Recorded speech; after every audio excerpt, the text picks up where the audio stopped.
Como ustedes saben, tenemos programas de distintos tipos de jóvenes, tenemos programas de los consejos municipales juveniles, tenemos programas de los sectores sociales, y eso lo hemos hecho con el propósito de poder darle voz a los que no tienen voz, a aquellos que eventualmente son ignorados, son marginados por la gran prensa y no tienen la posibilidad de expresar sus puntos de vista con altura. Aquí realmente quienes más pueden hablar son aquellos, o quienes pueden hablar en realidad, son aquellos que son contratados por los medios de comunicación para que expresen sus puntos de vista, que por lo demás normalmente tienen que coincidir con los dueños, porque si no es así, simplemente o no los entrevistan, o no los llaman, o no los toman en cuenta. Y como ustedes comprenden, la democracia en el Perú no se puede restringir, no se puede angostar de tal manera que se deje de lado toda esa gran corriente de pensamiento que, aun cuando inorgánica y eventualmente aun cuando mal expresada en muchos casos, sin embargo permite que los peruanos conozcamos cuál es el humor y cuál es el sentimiento de quienes vivimos en esta nación. Por eso los invito todos los martes a que a partir de las 8 de la noche, de 8 a 9, podamos estar en contacto a través de la televisión digital de nuestro canal YouTube, para que ustedes efectivamente puedan hacer incluso las preguntas que consideren convenientes, porque lo central es que sea de tema abierto. Hoy día nosotros hemos puesto un primer tópico sobre el cual vamos a comenzar la conversación, pero que naturalmente con el curso de la misma y con las preguntas que ustedes nos hagan llegar, vamos a ir variando los temas de tal forma que podamos en corto tiempo cada una de las preguntas dar alguna respuesta y por lo menos abrir algunas interrogantes para que ustedes mismos en sus lecturas o en digamos en las bibliotecas a las que ustedes puedan asistir, puedan irse digamos abriendo un horizonte respecto a estos temas que ustedes mismos van a plantear. Nosotros estamos, como todos ustedes saben, en un proyecto sobre el cambio constitucional. Nosotros creemos que el texto que Fujimori hiciera en 1993, mandara hacer a propósito en 1993, no se sostiene bajo el contenido de lo que es una constitución, porque una constitución, en primer lugar, es un tratado de paz interno. ¿Esto qué quiere decir? Que es un texto en cuya elaboración participan todos los sectores políticos del país y participan en condición de libertad y además participan en condición de igualdad. Si algo faltó en la constituyente, entre comillas, de 1993, fue la libertad y la igualdad. No se olviden que cuando los que se avinieron a concurrir a este llamamiento de Fujimori, que no fue otra cosa que tratar de disfrazar el golpe de Estado que dio en 1992, pretendieron tener algún grado de autonomía y discutir el tema de la matanza de Barrios Altos y de la Cantuta en el año 93, el entonces general Hermosa,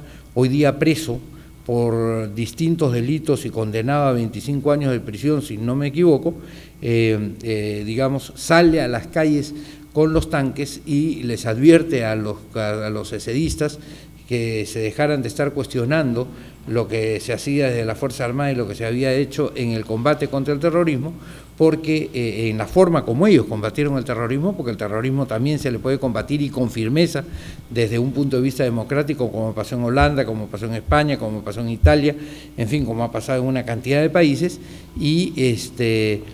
sin embargo les dijo: o ustedes se callan o simplemente cerramos el Congreso. El resultado no fue que cerraron el Congreso, sino que quienes estaban en el 93 ahí se callaron. En consecuencia, no respondieron tampoco, ni siquiera a la excusa de ser personas que estaban ahí con un grado de independencia suficiente para poder hacer una constitución. Por lo demás, este texto, o un texto que se llama Constitución, tiene que tener, sin ninguna duda, un afán de controlar el ejercicio del poder. ¿Cuándo nacen las constituciones? Las constituciones nacen cuando en la época de la de la caída del régimen monárquico en Francia y del régimen monárquico en los Estados Unidos, los entonces reyes Luis XVI y Jorge III dejan de serlo y los pueblos asumen el control de su destino y entre ellos deciden que entre iguales van a definir quién es el que los va a gobernar y sobre todo cómo es que los va a gobernar y cuáles son los límites que ha de tener ese gobierno. Es decir, no se trata de darle carta blanca a quien está en la cúspide del poder, sino al contrario, entregarle un poder, como se dice, acotado, un poder limitado. Y en el texto de Fujimori no hubo ninguna vocación de controlar el poder, sino al contrario, lo que se hizo es quitarle los controles que la Constitución del 79, que fue una Constitución muy equilibrada, una Constitución modélica, una Constitución donde se permitía el desarrollo desde diversas perspectivas y no solo desde un modelo económico que es el neoliberal que se ha impuesto prácticamente a la fuerza y sin ninguna capacidad alternativa en el mundo actual por parte de quienes están en la cúspide del poder. Digamos, esa Constitución sí permitía las alternancias y permitía que el Perú fuera, digamos, escogiendo cada 5 años en cada cambio de gobierno los distintos matices por los cuales nosotros queríamos transitar. El texto de 1993, la denominada Constitución de 1993, no se hizo para limitar el poder, sino al contrario, se hizo para engrandecer el poder del presidente. Y eso, naturalmente, no tiene nada que ver con lo que uno de los grandes profesores del derecho constitucional moderno, Carl Lowenstein, llamaba como una constitución. Él dice, no se puede llamar constitución a un texto en que no estemos frente a un control en el ejercicio del poder. En ese sentido, nosotros hemos presentado un proyecto de ley con la recolección de 150.000 firmas, se presentaron 115.000 y como ustedes saben muy bien, la RENIEC y la OMPE apenas terminan de contar las 60.000 firmas que se requieren o 59.000 y pico para que el proyecto entre al Congreso y el Congreso tenga que discutirlo, deja de contar. Ya por supuesto nosotros pasamos largamente esa suma y ese proyecto se encuentra en el Congreso desde hace 2 años. Esta mañana he hablado con Luis Cristóbal Yatas, que es el presidente de la comisión, quien se comprometió con el Foro Democrático y con la Casa de la Constitución y con el pueblo que concurrió en el mes de enero, al Senado de la República, a una conferencia que se hizo de reconocimiento al Foro Democrático por lo que fue su lucha contra la dictadura, lucha central que permitió, digamos, deslegitimar al dictador. Se comprometió, decía yo, Cristóbal Yatas, que es el presidente de la Comisión de Constitución, a convocar a una reunión, a una sesión de la Comisión de Constitución para que, escuchando a quienes son los autores de este proyecto, puedan tomar la determinación de darle paso a ese proyecto o si quieren de rechazarlo, porque si quieren rechazarlo, magnífico, nosotros que hemos promovido este proyecto iremos a buscar las firmas para un referéndum para el cambio de la Constitución directamente y sin ambajes, pero tienen ellos que cumplir con la tarea que les corresponde. Entonces, digamos, frente a esta circunstancia, se me pidió hoy día que el primer tema que tratáramos es el de si por una Constitución podemos promover la lucha contra la corrupción y podemos promover la lucha contra la delincuencia. Sin ninguna duda, la Constitución, digamos que es el gran marco, ancla, sus bases en lo que ya son las determinaciones del Código Penal, porque con cuántos años se va a castigar a quienes entran en un proceso de corrupción y se quedan con el dinero del Estado, o quienes eventualmente, perjudican a los ciudadanos a través de la delincuencia común, está establecido en los códigos penales. Y es bueno que esto sea así, porque estas políticas son cambiantes. Lo que es permanente es el principio, el fundamento sobre el cual se sostienen esas políticas cambiantes. Si ustedes analizan las constituciones de los países que han tenido un texto que ha durado decenas y hasta centurias, no van a encontrar ninguna disposición concreta sobre estas materias, pero sí van a encontrar algo que es esencial, principios. principios que tienen que ser seguidos por la sociedad para evitar que nuestra nación viva realmente en esta suerte de pantano permanente en donde nos resulta difícil salir y donde las instituciones que están llamadas a combatir estos fenómenos, especialmente la policía, la fiscalía, las procuradurías, tengan claramente definidos sus papeles para que, por otro lado, sin abuso en contra de los ciudadanos y sin violar principios fundamentales como son el derecho a la presunción de inocencia, pero sí actuando con firmeza y con recursos para poder llevar adelante investigaciones que sean fructíferas, entonces se pueda promover la paz social, que al final de cuentas es lo que necesitamos. ¿Qué cosa es eventualmente la corrupción? La corrupción no es otra cosa sino la exacerbación del individualismo. Ese individualismo que tanto se pondera el día de hoy, cuando es llevado a su grado máximo, no es otra cosa que la propia corrupción, porque el individualismo que no se preocupa de los demás, el que solo se preocupa de sí mismo, por eso del individuo, no de la persona, no un personalismo, sino un individualismo, no un colectivismo ciudadano, sino un individualismo, nos hace pensar que no solamente estamos frente a una persona que se preocupa solo por sí misma, sino que se preocupa solo por sí misma al margen del interés de los demás. Entonces, ¿qué cosa es lo que es la corrupción? La corrupción no es otra cosa que la utilización de los recursos de los demás que nos servirían para hacer carreteras, para hacer escuelas, para hacer hospitales, para hacer distintas tareas en beneficio particular. ¿Qué es lo que hace un gobernante corrupto, un dirigente político corrupto, una persona que efectivamente está en una posición de estas? Aprovecha ese cargo que le entregó el pueblo, no para hacer las tareas que se le han encomendado, sino para apropiarse de dineros que de otra manera podrían estar beneficiando al pueblo. Por ejemplo, cuando una persona, una carretera que podría costar como 1.000, la cotiza en 2.000 y se queda él con otros 1.000, lo que está haciendo es quitándole a la población esos otros 1.000 que hubieran podido servir para hacer otras carreteras, para hacer caminos, para hacer hospitales, para comprar medicina, para subirle el sueldo a los maestros y en consecuencia que los enfermos del país tengan mejor atención, que los niños tengan mejor educación, etcétera. Cuando una persona actúa con corrupción, lo que está diciendo es: lo que me interesa a mí es beneficiarme yo y no me interesa qué se hace con el dinero que es de los demás. Esa es la exageración morbosa del individualismo, que es en buena cuenta la corrupción. Ese es el tema central y en consecuencia ese es el tema que tenemos que combatir, porque efectivamente cuando una persona entra en la vida pública tiene que tener claro el pensamiento de que ha de hacer una suerte de paréntesis en su vida económica. Cuando yo estudiaba metafísica con uno de los grandes profesores de la época en la Universidad Católica, el doctor Luis Felipe Guerra, él nos decía que la persona humana normalmente trataba de conseguir uno de estos tres valores, o la santidad, o la gloria, o la riqueza.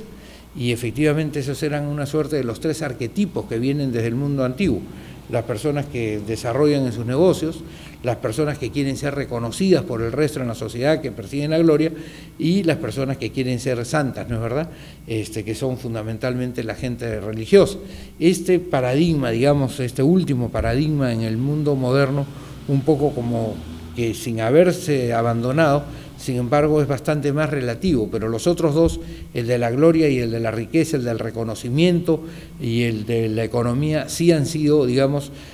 potenciados en estos, sobre todo, últimos 200 años, en estos últimos decenios. Y en ese sentido, la política, que es una persecución fundamentalmente del individuo lícita o de la persona lícita por conseguir el reconocimiento de sus congéneres con el propósito de poder hacer cosas en favor de la comunidad, digamos, se ve empañada y se ve perjudicada y se ve envilecida cuando esa persona no persigue ese reconocimiento, sino que conjuntamente con ese reconocimiento persigue además el hacerse rico. Y esas dos cosas son incompatibles. Es decir, cuando una persona entra a la vida pública, tiene que saber que tiene que hacer un paréntesis en su vida económica. Yo entro con 100 y a la hora de salir tengo que tener 100 más los sueldos que se me han asignado, porque hay gente que puede decir, pero ¿cómo es posible que se le pague tan poco a un diputado? ¿Cómo es posible que se le pague tan poco a un director de un ministerio? ¿Cómo es posible que se le pague tan poco al encargado de una empresa pública? Puede decirlo, pero si lo dice, entonces lo primero que tiene que hacer es no postularse a dirigir o esa empresa pública, o a ser diputado, o a ser ministro, o a ser director, porque la alternativa, ¿cuál va a ser? La alternativa va a ser siempre, muy bien, entonces como es injusto que me paguen esto, yo me apropio de una cantidad adicional y en consecuencia me quedo con un dinero que el pueblo no lo había designado o no lo había encargado para que yo me lo quedara. Entonces tiene que haber un paréntesis, de tal manera que si yo entro como 100, gano solamente el sueldo que me he comprometido a ganar y eventualmente los intereses o las inversiones que hice hasta antes de llegar al poder, pero no puedo dejar de explicar el crecimiento de la fortuna personal durante este lapso en el cual estoy al frente de una responsabilidad pública. Cuando eso pasa, entonces estamos frente a una circunstancia evidente de corrupción. Y por eso nosotros, en uno de los lemas que tenemos aquí en la Casa de la Constitución, es que cuando una persona entra a una actividad pública, tiene que hacer un paréntesis en su vida económica, porque de lo contrario, entonces, hace esa mezcolanza entre la riqueza y la gloria que no son compatibles. Cuando uno entra a la actividad política, debe de buscar, por cierto, o es lícito que busque el reconocimiento de los demás, pero lo que no puede hacer es buscar el reconocimiento junto con el dinero. Esas dos cosas no se pueden. Si quieren hacer dinero, hagan dinero en su vida particular, hagan sus negocios, que esperamos que sean lícitos, pongan su bodega, hagan su fábrica, vendan carros, en fin, desarrollen su profesión, hagan lo que quieran, pero que está en la vida particular, es decir, aquella que no utiliza el poder para, digamos, beneficiarse a costa de los demás. Cuando una persona va a buscar un profesional, ella tiene la posibilidad de decirle a la persona a la que le está solicitando el servicio, ok, estoy de acuerdo con los honorarios que me estás proponiendo, o no estoy de acuerdo y me voy. Y el honorario y el abogado o el médico tiene el derecho de decirle, por menos de eso yo no te puedo atender porque considero que este es el valor de mis servicios. Pero ahí no está en juego la actividad pública, ahí no está en juego el dinero de los demás. Pero si yo me voy a pedir una licencia para poner una bodega a una municipalidad y el funcionario que ya gana su sueldo por desarrollar esa tarea le pide a la persona que está yendo a poner o que quiere poner en su bodega una coima, entonces naturalmente estamos frente a una circunstancia en la cual efectivamente digamos, se está utilizando a los demás para perjudicar el desarrollo de la comunidad. Ese es un tema que resulta siendo importante, que resulta siendo fundamental y que nosotros queremos que sea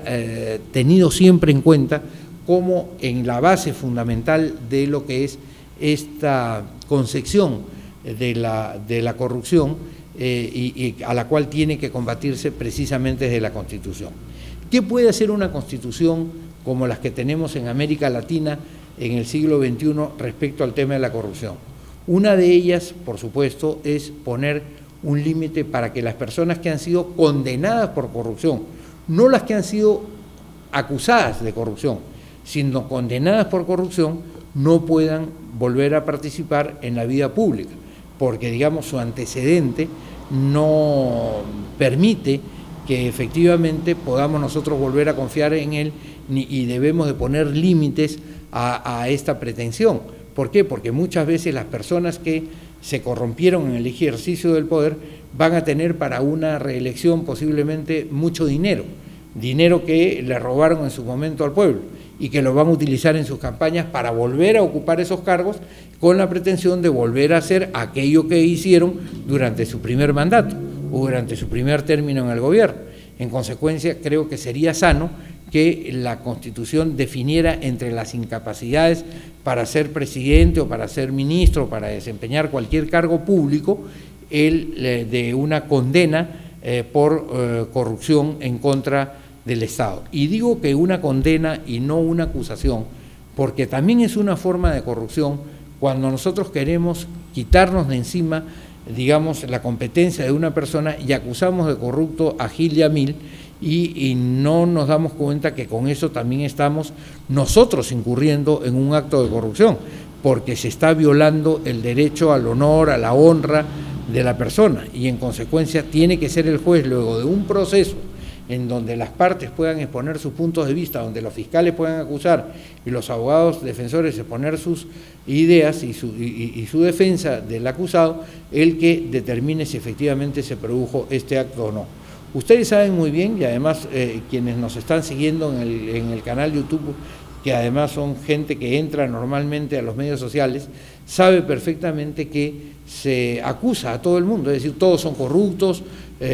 todos son rateros, todos son incapaces, y vean ustedes mucho del lenguaje que hay en las redes sociales. Cuando una persona, digamos, expresa una idea, no le contestan con otra idea, sino le contestan con un insulto, o le contestan con una generalidad: todos los políticos son corruptos. Es verdad que hay políticos corruptos, es verdad que es posible que haya muchos políticos corruptos, pero que lo que no es verdad es que todos los políticos sean corruptos. Yo conozco políticos de primerísimo nivel a cuya sombra yo me formé, como Víctor Raúl Ley de la Torre, como Ramiro Prealé, como Andrés Townsend Escurra, como Luis Alberto Sánchez, como Roberto Ramírez del Villar, como Mario Polar Ugarteche, como Luis Bedoya, para mencionar a uno vivo, en donde no ha habido nunca un acto de corrupción, como Javier Vallerriestre. Es decir, son gente que participó, pasó por la vida política, pero no pasó por la vida política haciendo dinero a costa de la posición que habían, digamos, obtenido a su pedido para que el pueblo los respaldara y pudieran llevar adelante su trabajo. Entonces, tenemos que rechazar también esas acusaciones de bloque, esas acusaciones de conjunto, esas acusaciones generalizantes que al final de cuentas no nos llevan a ninguna parte ni conducen a que el Perú luche contra la corrupción, sino al contrario, a generar la posible idea de que la corrupción, siendo muy alta, es incluso mayor de lo alta que ya es. Y ese es uno de los temas que tenemos que tener claro. Pero entonces, uno de los puntos es una concesión, por ejemplo, y esto tiene que ver con la lucha contra la corrupción, de un presupuesto suficiente para el Poder Judicial para que quienes se encarguen de analizar las circunstancias de las personas que están sometidas en los procesos pueda, digamos, ser suficiente y que no se sientan tentados eventualmente de entrar en componendas con las partes con el propósito de darle la razón a tal o a cual. Y lo mismo en el caso del Ministerio Público y lo mismo en el caso de las estructuras de las defensas del Estado. En la Constitución de 1979 se estableció con claridad que el presupuesto del Poder Judicial no podía ser menor al 3% de los ingresos del presupuesto de gasto corriente de la República, con lo cual se garantizaba al Poder Judicial que pudiera pagarle adecuadamente a sus magistrados, pero que además pudiera acceder a los adelantos del momento que son importantes para poder descubrir y combatir el crimen. Lo mismo sirve, o el mismo argumento vale para la policía y vale para el Ministerio Público, que no puede ser una suerte de camarilla en donde solamente los que de alguna forma y por cualquier razón llegaron a la cúpula terminan prácticamente dejando de lado al resto del cuerpo integrante de este Ministerio Público. Entonces, desde esa perspectiva, esa es una primera idea que quería traer. Me preguntan de Huánuco lo siguiente. Doña Erlinda Diana dice: agradezco la modestia que se toman para aperturar este espacio académico. Quien suscribe es alumna de la Facultad de Derecho de la Universidad Nacional Hermilio Valdizán. Mi inquietud es la siguiente. Sabemos bien que el Tribunal Constitucional posee autonomía procesal y que inclusive en el derecho penal es capaz de sobrepasar el principio de la legalidad. Además, al ser el supremo intérprete constitucional, ignora límites a la supremacía de los poderes constituidos que tienen como principal límite el respeto de los derechos fundamentales. En torno a ello, ¿cómo debería limitarse el poder que ostenta el Tribunal Constitucional como supremo intérprete de la Constitución? Es una buena pregunta, y es una buena pregunta porque se generó y se creó en la Constitución de 1979 el Tribunal Constitucional porque los jueces precisamente defeccionaron en la defensa de los principios constitucionales de los ciudadanos. En muchos casos, en casi la mayoría de los casos, cuando los peruanos recurrían al Poder Judicial para lograr el reconocimiento de sus derechos y por lo tanto que se frenara la actividad indebida de quienes desde el Poder Ejecutivo o incluso desde el Poder Legislativo dictaban normas o llevaban adelante actos que violaban sus derechos constitucionales, los jueces no se atrevían a declarar la inconstitucionalidad ni de los actos del Poder Ejecutivo y menos aún de las normas de carácter legislativo, y ni siquiera las normas emanadas del Poder Ejecutivo a través de lo que se llamaba y se llama todavía la acción popular. Entonces se importó, se trajo, se analizó desde Europa un instituto que había fundado, un instituto que se le había imaginado Hans Kelsen. Hans Kelsen fue un gran teórico austríaco del derecho que estableció lo que se llamaba el poder concentrado, el control concentrado de la constitucionalidad, y se le encargaba a un tribunal especial en su conformación y especial no solamente por su forma de elección, sino, se suponía, por la calidad de sus integrantes, que pudiera servir de freno a estos excesos que se podían llevar adelante desde los poderes políticos. El modelo norteamericano, por el contrario, es un modelo que se inaugura en 1802 con un fallo. El de Kelsen se desarrolla en 1920, a partir de 1920, un poco más adelante, cuando en la Constitución austríaca y más allá nos habla de la necesidad del Tribunal Constitucional para frenar este tipo de ímpetus o este tipo de arrestos. La Constitución de los Estados Unidos tampoco hablaba del tema del Tribunal Constitucional, pero sí establecía, y así lo interpretaron los jueces de los Estados Unidos en 1802 en un famoso caso que fue el caso de Marbury, que era una persona de relativa poca relevancia, versus Madison, que era nada menos que secretario de Estado y además uno de los prohombres de la Constitución americana. El juez Marshall, que además no era exactamente juez, sino que era una persona que había tenido una formación militar y que después deviene en juez de la Corte Suprema, dice que es esencial el control de la constitucionalidad, porque si la Constitución no rige, entonces pasa a ser simplemente un papel sin ninguna importancia, y eso naturalmente no le garantiza a los ciudadanos una vida ordenada y sobre todo una previsibilidad, es decir, la posibilidad de saber qué es lo que va a suceder cuando realizan determinados actos. Es decir, no garantiza a las personas la seguridad jurídica, y la seguridad jurídica es esencial como defensa de la libertad de las personas. Entonces, en el Perú teníamos,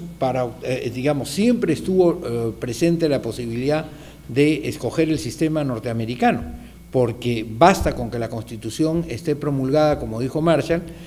y los jueces que con él conformaban la Corte Suprema de los Estados Unidos en ese entonces, basta con que esté promulgada para que entonces se entienda que es suprema frente a las demás leyes. Pero esa supremacía nunca fue reconocida desde 1823 hasta 1978, en que se discute en la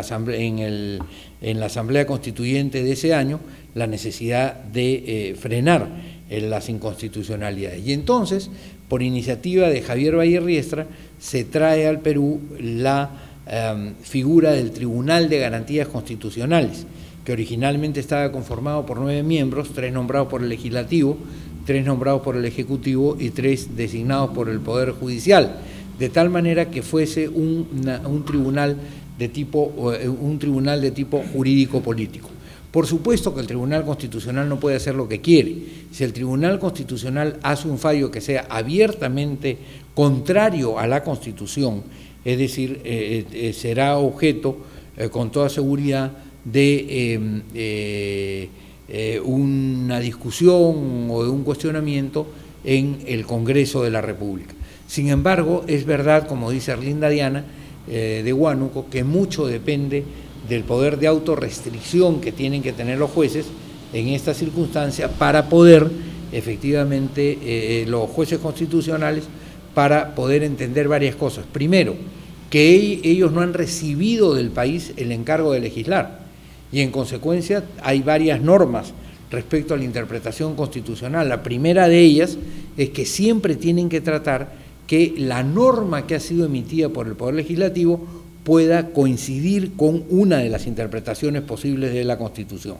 Eso es esencial, porque, digamos, el poder de legislar no radica en el Tribunal Constitucional, sino en el Congreso de la República. Y en segundo lugar, naturalmente, tienen que hacer una interpretación que sea sistemática. No pueden utilizar un artículo que va en contra de otro de la propia Constitución. Hay distintas reglas para entender el proceso de la interpretación constitucional y sobre eso hay muchos libros escritos y también hay varios fallos interesantes del Tribunal Constitucional que presidiera en Javier Albo Orlandini o Víctor García Toma, que fue posiblemente un tribunal constitucional del cual el Perú siempre guardará memoria. Y entonces, digamos, esta es un poco la respuesta a esta pregunta de Arlinda Diana.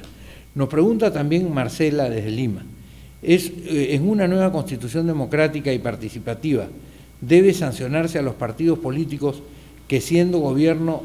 se cometen delitos de corrupción? Mi propuesta, dice Marcela, sería sancionar a los que cometieron delitos de corrupción, sino también inhabilitar al partido político. Se debe castigar ejemplarmente en la inhabilitación a los representantes, pero también a los partidos que representan. A ver, esto es un poco más complicado, y es un poco más complicado porque sería casi lo mismo que decir que porque el miembro de una familia comete un delito, toda la familia tiene que ser sancionada porque es un hermano, un sobrino cometió un delito. Las responsabilidades siempre son personales. Ahora, naturalmente, un partido político que presenta una persona con este grave defecto deberá ser sancionado por el electorado en el siguiente proceso electoral. Supongamos que viene un partido en donde se eligen 10 diputados y de los cuales 3 de esos 10 desarrollan actos de corrupción, o que en un poder ejecutivo, digamos, de los 14 ministros, 8 terminan siendo condenados por actos de corrupción. Es evidente que ese partido político ha escogido mal y la sanción tiene que ser una sanción política. La sanción penal siempre es una sanción personal. La sanción política es una sanción que la ciudadanía emite por el comportamiento colectivo de estos miembros y que los debe de alejar del poder. Si un partido no es lo suficientemente sagaz para poder distinguir el trigo de la paja y que presenta cualquiera, y eso pasa mucho como una consecuencia del voto preferencial, que no es otra cosa que dar espacio para que quienes tienen mucho dinero o que quienes están patrocinados por intereses que no necesariamente son intereses comunes, accedan al Parlamento o accedan a los consejos municipales o accedan a los gobiernos regionales, entonces terminan haciendo de las suyas y pretenden que la inversión que han hecho en la campaña electoral, porque además las cantidades que se gastan en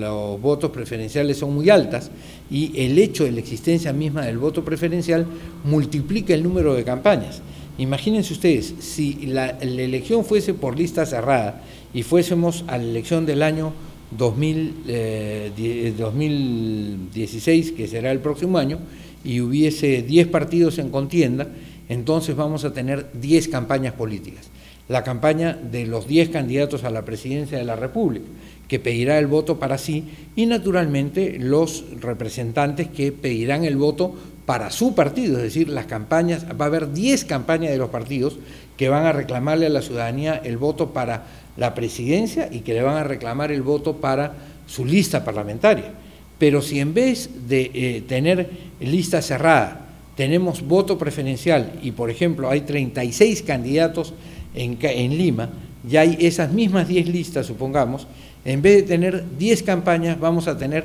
370 campañas. Las 360 campañas de cada uno de los 36 diputados de cada partido, más las 10 campañas del Poder Ejecutivo, del presidente. Entonces, naturalmente, esto va a significar un derroche y va a significar, como ha significado, una confusión absoluta. Y la gente termina votando sin saber por qué vota por fulano de tal, y en una guerra de eslogans, en donde, por ejemplo, yo recuerdo algunas campañas de lo más curiosas, como la de Chirino Soto en el año 90 de la mecedora, o la de Alberto Massa, que era más gordo que yo y entonces decía: en este sillón sí entro, y entonces hacía una suerte de campaña sobre la base de su gordura, o también la de Jorge Treyes, que se sentía muy listo e hizo una campaña que se llamaba la inteligencia en acción, ¿no? Ese era su lema, la inteligencia en acción, es decir, puros eslogans. Lo curioso es que la inteligencia en acción no salió elegida, o sea, era tan inteligente que ya se le pasó la mano y entonces no salió elegido. Entonces, como ustedes comprenden, el voto preferencial no ayuda a simplificar y a clarificar el proceso político, sino que al contrario, da un pie mayor para eventualmente incluso abrir un poco más la puerta a la corrupción, porque la persona que invierte mucho dinero en una campaña electoral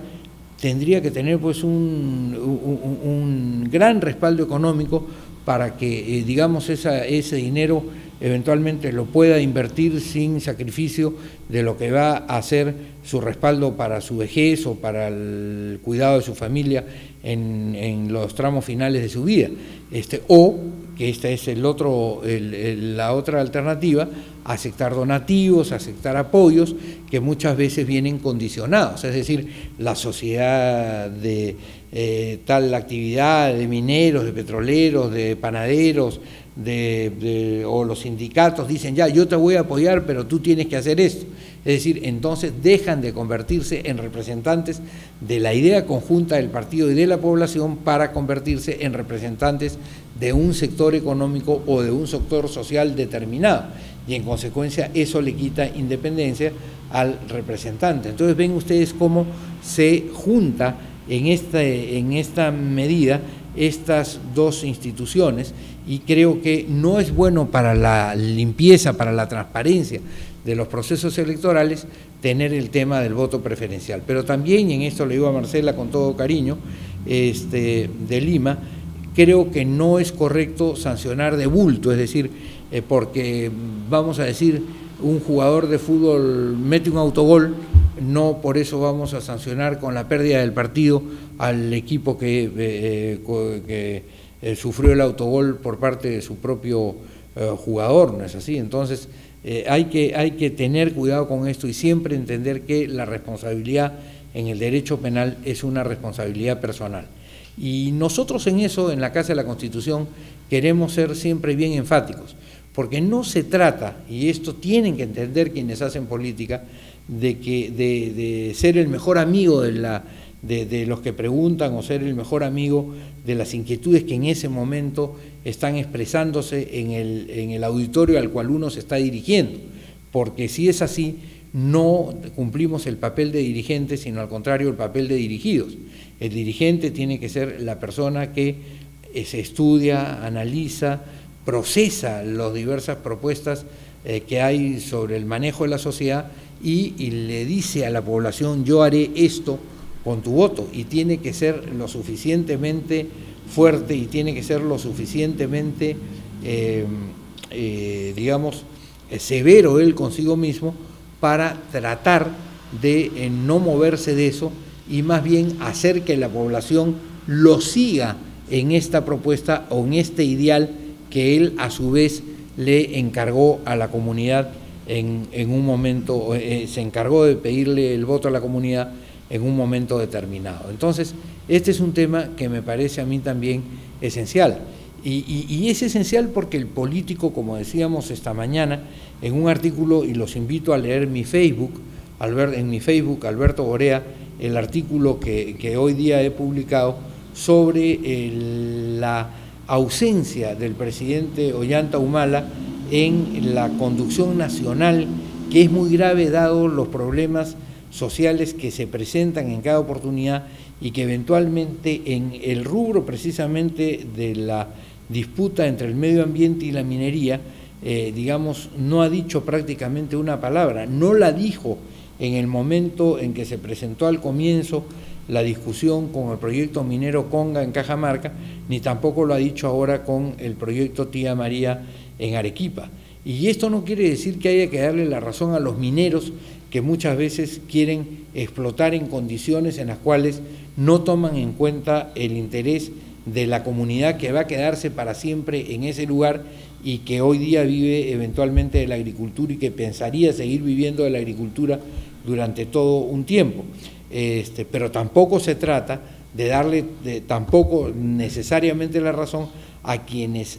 digamos, en esta posición traban un desarrollo que puede ser compatible con la agricultura, pero que va a permitir también conseguir recursos para que el día de hoy se hagan escuelas, para que se hagan hospitales, para que los peruanos puedan hacer caminos, para que con los caminos el desarrollo sea permanente, para que con la formación, la tecnología, el desarrollo también sea permanente, para que con la mejor salud encontremos un mejor nivel de vida. Entonces, el presidente no puede estar ausente, y menos puede estar ausente en un país que tiene una propuesta presidencialista como es la nuestra. Nosotros tenemos un sistema presidencialista. A diferencia de otros países como por ejemplo la Gran Bretaña o varios de los países europeos como Alemania, como Italia, como España, donde el gobierno es parlamentario, es decir, es elegido por el Congreso, el pueblo elige diputados y los diputados eligen al jefe de gobierno, al que va a decidir en la práctica los destinos de la nación, más allá de la presencia de un rey que cumple una función de unificación del pueblo, o de un presidente como en Italia que cumple una función de unificación del pueblo, o en Alemania, pero no de dirección inmediata de los temas políticos, donde tiene un papel de consejo, como quería Benjamín Constant, uno de los grandes teóricos también de los albores del republicanismo. Entonces, en el parlamentarismo, el jefe de gobierno, el primer ministro, es elegido por el Parlamento. En los presidencialismos, el presidente es elegido por el pueblo directamente y se le encarga al presidente la función de jefe de gobierno y de jefe de Estado, y en consecuencia tiene que dirigir a su pueblo.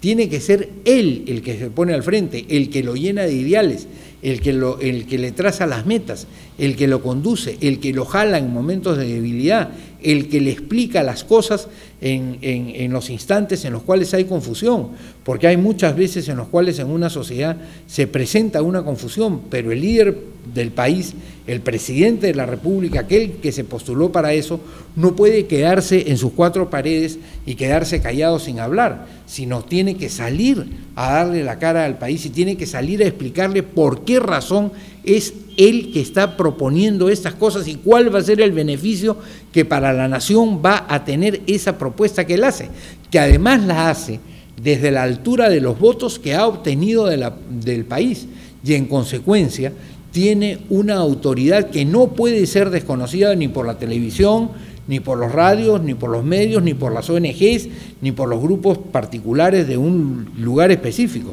El presidente de la República tiene que poner permanentemente en juego esa autoridad que le viene del conjunto del pueblo y que le viene precisamente para gobernar a esa nación. Y lamentablemente, en estas circunstancias difíciles, hemos visto ausente al presidente Humala, y la gente que él designó para los cargos ministeriales, que son cargos obviamente políticos, porque hoy día se pretende que no hay que ser político, que hay que hacer una suerte de independiente permanente para hacer las cosas bien, cosa que es absolutamente falso. Las personas políticas son aquellas que se presentan o que se preparan para integrar los intereses diversos que hay en una comunidad y en consecuencia, teniéndolo todos ellos en consideración, toman una decisión y esa decisión se la transmiten al país y le dicen al país: juntos vamos a realizar esta tarea que va a tomar del lado minero, que va a tomar del lado agrario, que va a tomar del lado de los comerciantes, que va a tomar del lado de los consumidores, que va a tomar del lado de, en fin, de los diversos sectores que hay en la sociedad. Y en consecuencia esa tarea es indispensable que realice el presidente. Pero el presidente, lamentablemente, más allá de Salomón Lerner, a quien escogió con justa razón, además porque había sido una persona muy cercana a él como primer ministro en su primer gabinete, pero que a los 4 meses prácticamente lo defenestró como consecuencia del caso Conga precisamente, no ha vuelto a tener un líder político o a una persona formada en política. Recién lo ha hecho hoy con el caso de Pedro Cateriano, que vamos a ver si le da espacio para que efectivamente pueda producir ese acuerdo que se requiere para conducir una nación más allá de los momentos difíciles. Pero él mismo tendría que salir, no solamente sus ministros, a dar la cara, porque, como ustedes comprenden, yo tengo un gran aprecio por el ministro Pulgar Vidal, creo que es una persona sumamente capaz. Sin embargo, el pueblo no votó por él, es decir, no lo identifica como un líder de opinión para poder conducir al país. Digamos, su poder viene por derivación, porque el presidente lo ha nombrado, pero no tiene un poder directo que venga del pueblo, cosa que sí tiene Ollanta Humala. En consecuencia, ese poder tiene que ponerlo en juego y no tiene que tener miedo, entre comillas, a quemarse, que es lo que a veces muchas personas piensan, que quien esté en la política tiene que caerle simpático a todo el mundo. Eso no es verdad, porque no se trata de mi simpatía ni de Mr. Simpatía, sino se trata de una persona que con firmeza, con determinación, con ideas claras, sepa conducir los destinos de una nación. Y para eso se requiere tener claro el pensamiento y tener clara la vocación de lo que se quiere para el país. Y es por eso que se requiere el fortalecimiento de los partidos. Y es por eso que se requiere que los partidos vuelvan a ser escuelas. Y es por eso que se requiere que en los partidos vuelva a haber conferencias, vuelva a haber debates, esos debates que queremos auspiciar desde la Casa de la Constitución y que en 2 o 3 meses más, junto con el Foro Democrático Juvenil, vamos a tratar de llevarlos adelante en cada uno de los departamentos del país sobre uno de los temas concretos que en esa circunscripción se está atravesando. Por ejemplo, en Arequipa podemos llevar a cabo un debate o 2 o 3 debates, 2 o 3 series de debates con personas de distintas actividades en las cuales discutan frente a su pueblo las distintas alternativas que hay para este conflicto entre minería y agricultura, o entre el desarrollo industrial y el desarrollo ganadero, por decir algo, en fin, distintas cosas, ¿no? O qué hacer, por ejemplo, en la provincia de Pisco con relación al desarrollo que se viene por la consolidación del aeropuerto, por el engrandecimiento del puerto y por la llegada de la carretera. Pisco, Chincha, Ica van a estar en una situación muy privilegiada y eventualmente en donde van a poder dar espacio a un gran desarrollo. Entonces hay que promover el debate y hay que hacer que la gente participe y que participe ordenadamente. Nosotros, a través de la Casa de la Constitución y a través de nuestro canal YouTube, vamos a tratar de lograr que en cada uno de estos departamentos efectivamente se haga un debate en este sentido y la gente pueda decir sus ideas sin insultarse, porque eso sí es un tema fundamental. Uno puede discrepar de las personas, puede decirle ladrón al que la Corte Suprema ya lo definió como ladrón, puede decirle asesino al que la Corte Suprema definió como asesino, pero no puede faltarle el respeto a quien tiene todavía la presunción de inocencia. En todo caso, él puede expresar su punto de vista acerca del comportamiento político de una persona, creer que lo que ha hecho está mal, pero no puede, digamos, ponerle un adjetivo calificativo que no ha sido, digamos, sancionado por parte de las autoridades judiciales de la República. En consecuencia, esto es un tema que tenemos que tener presente. En un sistema presidencial es importante la presencia, valga la redundancia, del presidente de la República. El presidente de la República en realidad debería de estar en constantes viajes por el interior del país, digamos, acercándose a la población. La población tiene que sentirla siempre a la mano, al presidente de la República. Yo he propuesto en anterior oportunidad que quien alcanzara la presidencia de la República por lo menos debería estar 2 días durante su mandato o 3 días durante su mandato en cada una de las 194 o 195 provincias del país, de tal manera que si una persona está en Purús pueda también ver el interés que el presidente pone en esa provincia, no obstante estar alejada, no tener comunicación terrestre, estar pegada al Brasil, digamos, y prácticamente sin posibilidades de conexión más allá de los ríos o de las avionetas. Pero también es importante que lo vean en Chincha, que lo vean en San Juan del Lurigancho, que lo vean en Tarata, en Tacna, que lo vean en Cotabambas, en Apurímac, en fin, que lo vean en cada una de las provincias, que vean que el presidente o el vicepresidente, que en realidad, digamos, es casi en el Perú una figura decorativa, pero que podría ser una figura de la mayor importancia, estén coordinando la tarea que el Ejecutivo tiene que llevar a cabo para que el pueblo se pueda sentir permanentemente representado, no solo por unos diputados que efectivamente respondan una idea y a un partido y hablen, sino que además por el propio Poder Ejecutivo, que con la capacidad de movilización y de gasto que tiene, pueda hacer que las cosas lleguen a buen puerto y no simplemente se queden en infinidad de trámites, como sucede muchas veces con los alcaldes que vienen a gestionar a Lima sus presupuestos y que al final de cuentas pasan los 5 años y prácticamente no han podido hacer nada por todas las trabas burocráticas que se les van poniendo, no obstante que el Congreso o que las autoridades de mayor nivel del Ejecutivo les hayan dicho que sí y hayan incluso emitido normas en ese sentido. Por eso es que es tan importante que efectivamente tengamos un proceso formativo político, y a eso es a lo que nosotros desde la Casa de la Constitución queremos contribuir, y los invitamos todos los martes a estos coloquios que eventualmente los llevaré yo cuando esté naturalmente aquí en la ciudad de Lima, o el doctor Ángel Delgado, o el doctor Joseph Campos, o en fin, cualquiera de los dirigentes de la Casa de la Constitución, de los miembros de la Casa de la Constitución, o de los jóvenes del Foro Democrático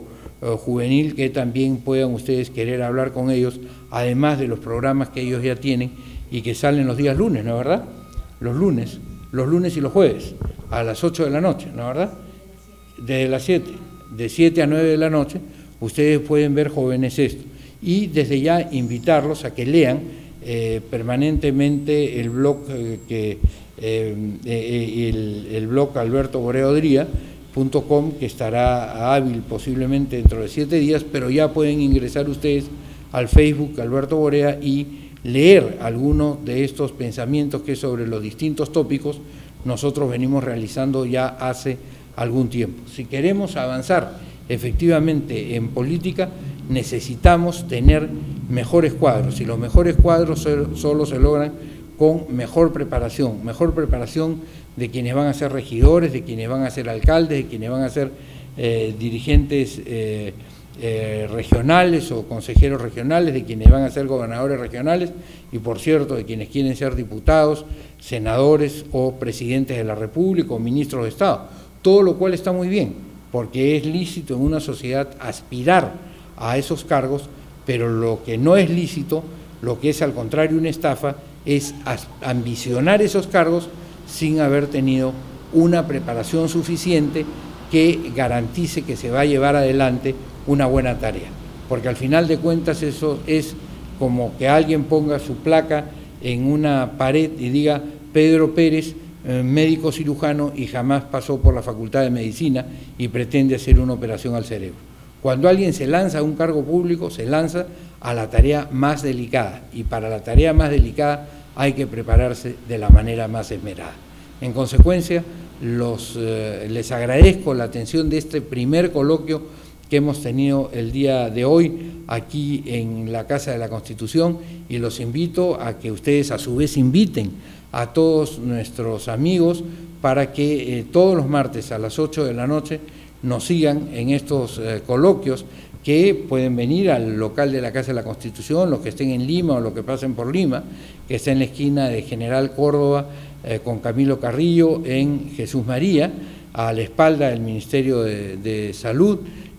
o pueden seguirnos desde cualquier parte de Lima y desde cualquier parte del país y del extranjero a través de nuestro canal YouTube, y pueden hacer, como en el día de hoy también, las preguntas que consideren convenientes. Muchas gracias por acompañarnos esta noche, esta primera noche, y espero que sigamos permanentemente en contacto, más allá de cualesquiera sea el destino político que a cada uno de ustedes el Perú les depare. Muchas gracias.